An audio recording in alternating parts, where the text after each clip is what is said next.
Costume for Cinderella. It was a crisp fall afternoon. Cinderella was reading in her room when there was a knock on her door. It was Prudence, the castle's head housekeeper. "Excuse me, your highness," Prudence said, "but this delivery just arrived for you. The messenger asked me to apologize. It seems this was meant to arrive much sooner." Prudence handed Cinderella an elaborate gold box and excused herself to see the castle staff.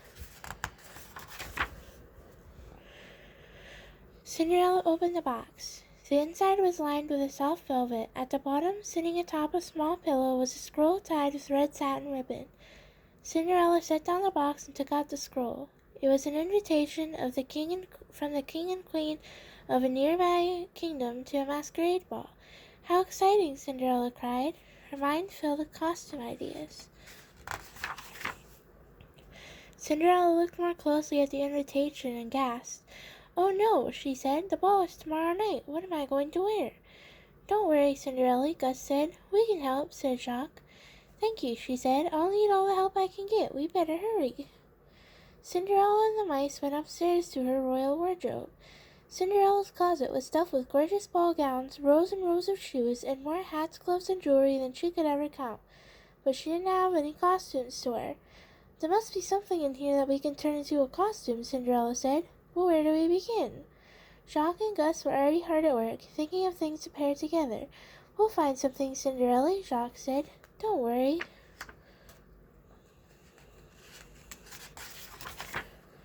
"How about this, Cinderella?" Gus said, pointing to a few different items in her closet. "You could be a pretty flower."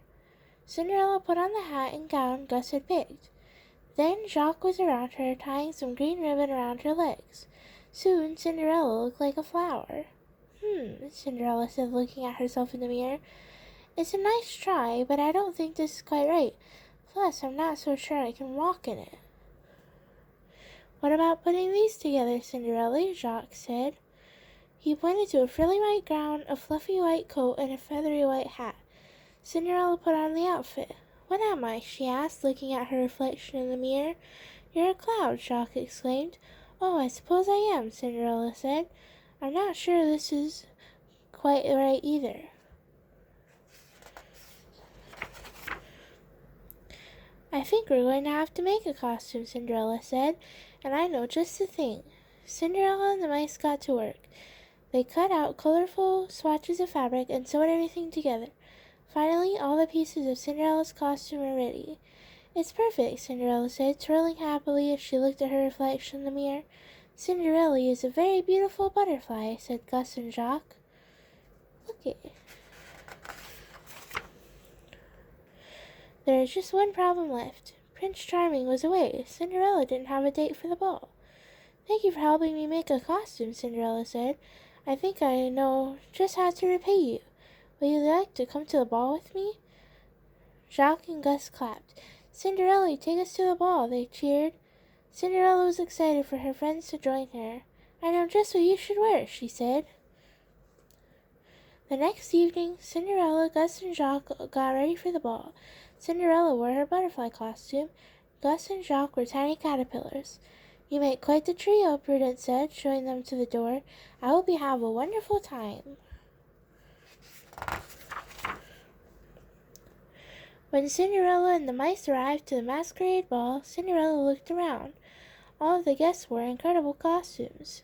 Cinderella's costume wasn't the fanciest or the most beautiful, but she didn't mind one bit. She liked her homemade costume best of all. More important, Cinderella had the best company. "Let's dance, Cinderella," Gus exclaimed. Cinderella smiled as they stepped onto the dance floor. Soon, she, Gus, and Jacques were dancing the night away.